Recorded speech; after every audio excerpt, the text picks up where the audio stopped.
friends, welcome back to Judy's Cooking Diary. இன்னைக்கு நம்ம சேனல்ல ஒரு பாப்புலரான ஸ்ட்ரீட் ஃபுட் ரெசிபி தான் பார்க்க போறோம். வீடியோக்குள்ள போறதுக்கு முன்னாடி கீழ இருக்கிற red colour subscribe button press பண்ணிட்டு பக்கத்துல இருக்கிற பெல் ஐகான் பிரஸ் பண்ணிக்கோங்க. நாம இன்னைக்கு ரோட் சைட் காளான் எப்படி செய்யறதுன்னு பார்க்க போறோம். ரொம்ப ஈஸியா டேஸ்டியா எப்படி செய்யறதுன்னு பார்க்கலாம். வாங்க வீடியோக்குள்ள போலாம். நான் இன்னைக்கு ஒரு பாக்கெட் அளவுக்கு காளான சுடுதண்ணில கழுவிட்டு அதை பொடி பொடியா கட் பண்ணி பவுல்ல சேர்த்துக்கிறேன்.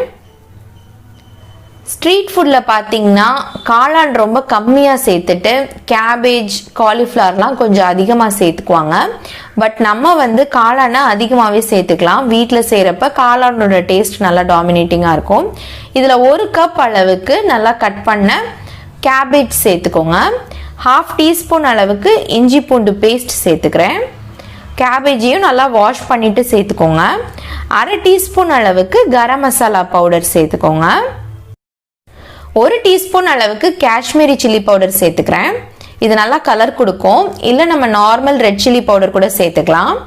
தேவையான அளவு உப்பு சேர்த்துட்டு 2லிருந்து 3 டேபிள் ஸ்பூன் அளவுக்கு மைதா சேர்த்துக்கோங்க. 1/2 டேபிள் ஸ்பூன் அளவுக்கு கார்ன்ஃப்ளவர் சேர்த்துக்கோங்க. மைதாக்கு பதிலாக கடலை மாவு இல்லை கோதுமை மாவு கூட சேர்த்துக்கலாம். பட் டேஸ்ட் கொஞ்சம் மாறும். உப்பு சேர்த்ததுனால லைட்டாக தண்ணி விட்டு வரும். ஸோ தண்ணி எதுவுமே இப்போ சேர்க்க வேண்டாம். வெறுதான் நீங்கள் பிசைஞ்சிங்கனாலே இந்த மாதிரி உங்களுக்கு காளான்லேருந்து தண்ணி விட்டு வரும். ஸோ நல்லா மிக்ஸ் பண்ணதுக்கப்புறம் ஒரு வேளை தண்ணி தேவைப்பட்டால் மட்டும் லைட்டாக தண்ணியை தெளித்து பிசைஞ்சுக்கோங்க. நீங்கள் காளானை சுடுதண்ணியில் போட்டு ஊற வச்சுட்டு அதுக்கப்புறமேட்டு நீங்கள் இந்த மாவில் போட்டு பிசைறீங்கன்னா சுத்தமாக உங்களுக்கு தண்ணி தேவைப்படாது. அதில் இருக்கிற தண்ணியே போதுமாக இருக்கும். நீங்கள் அதனால் எக்ஸ்ட்ராவாக தண்ணி ஆட் பண்ணிடாதீங்க. ஒருவேளை நீங்கள் சேர்க்குறப்ப தண்ணி அதிகமாகிடுச்சுன்னு ஃபீல் பண்ணிங்கன்னா எக்ஸ்ட்ராவாக கொஞ்சமாக மைதா மாவு சேர்த்துக்கோங்க. சேர்த்துட்டு நல்லா பிசைஞ்சுக்கோங்க. நல்லா ஒரு டோ மாதிரி நல்லா பிசைஞ்சதுக்கப்புறம் இதை சின்ன சின்ன பக்கோடாவாக நம்ம போட்டு பொரிச்சுக்க போகிறோம். இதில் கார்ன்ஃப்ளவருக்கு பதிலாக அரிசி மாவு கூட சேர்த்துக்கலாம். உங்கள் இஷ்டம் தான். ஸோ இப்போ நல்லா மிக்ஸ் ஆகி கம்பைன் ஆகி வந்துருச்சு. இப்போ நம்ம இதை எண்ணெயில் போட்டு பொரிச்சு எடுத்துடலாம்.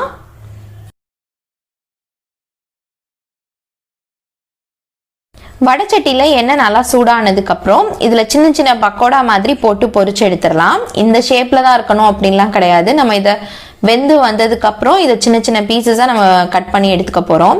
ஸோ 2-3 நிமிஷம் டிஸ்டர்ப் பண்ணாதீங்க. நல்லா வெந்ததுக்கப்புறம் திருப்பி போட்டு பொரிச்சு எடுத்துக்கோங்க.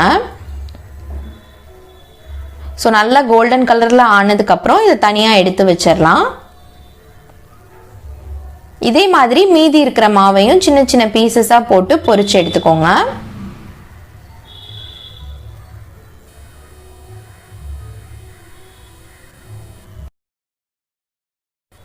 ஃபுல்லாக ஃப்ரை பண்ணதுக்கப்புறம் இந்த மாதிரி சின்ன சின்ன பீசஸாக பிச்சு போட்டுக்கோங்க.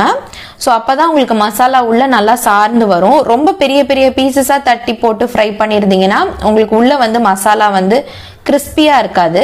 ஸோ அதனால் சின்ன சின்ன பீசஸாகவே போட்டு ஃப்ரை பண்ணி எடுத்ததுக்கப்புறம் இந்த மாதிரி பிச்சுட்டு தனியாக எடுத்து வச்சுக்கோங்க. இப்போ மசாலா செய்ய ஆரம்பிச்சிடலாம்.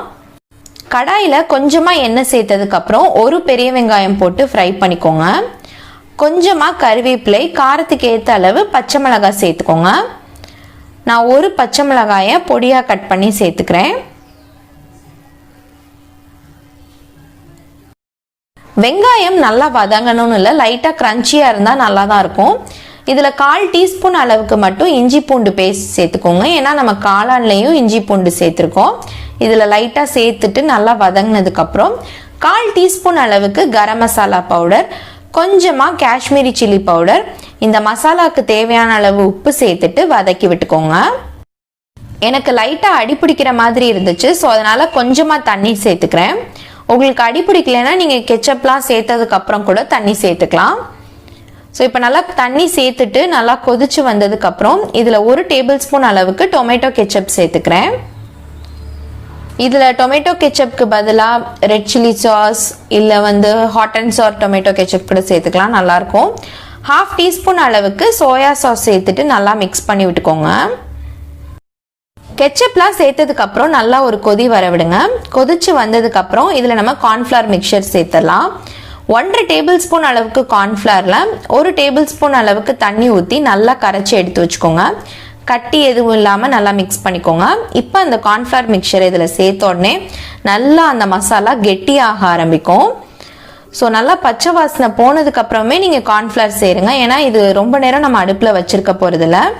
நல்லா கெட்டியானதுக்கப்புறம் நம்ம பிச்சு போட்டு ரெடியாக வச்சிருக்கிற அந்த காளான் சேர்த்து நல்லா மிக்ஸ் பண்ணி விட்டுக்கோங்க. நம்ம ஏற்கனவே மஷ்ரூமை ஃப்ரை பண்ணிட்டதுனால ரொம்ப நேரம் வேக விடணும்னு இல்லை.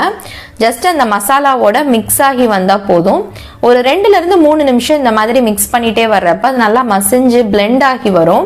அது வரைக்கும் இந்த மாதிரி மிக்ஸ் பண்ணிக்கோங்க. நம்ம ஃப்ரை பண்ணியிருக்கிற மஷ்ரூமில் இருக்கிற கிறிஸ்பினஸோட அந்த மசாலாவில் இருக்கிற கெச்சப்போட சேர்த்து சாப்பிட்றப்ப ரொம்பவே சூப்பராக இருக்கும். கண்டிப்பாக சூடாக சர்வ் பண்ணுங்கள். வீட்டில் இருக்கிற எல்லாருக்குமே பிடிக்கும். இதை நம்ம வெளியே போய் தான் இந்த ஃபாஸ்ட் ஃபுட் சாப்பிடணும்னு இல்லை, வீட்லேயே ரொம்ப ஈஸியாக டேஸ்டியாக ஹைஜீனிக்காக இந்த ரோட்டு கடை காளான் மசாலா செஞ்சு பார்த்துட்டு எப்படி இருக்குன்னு எனக்கு கமெண்ட்டில் சொல்லுங்கள். கடைசியாக சர்வ் பண்ணுறப்ப கொஞ்சமாக பெரிய வெங்காயத்தை பொடியாக கட் பண்ணிவிட்டு அதோட கொத்தமல்லியை வச்சு சர்வ் பண்ணிங்கன்னா ரொம்பவே சூப்பராக இருக்கும்.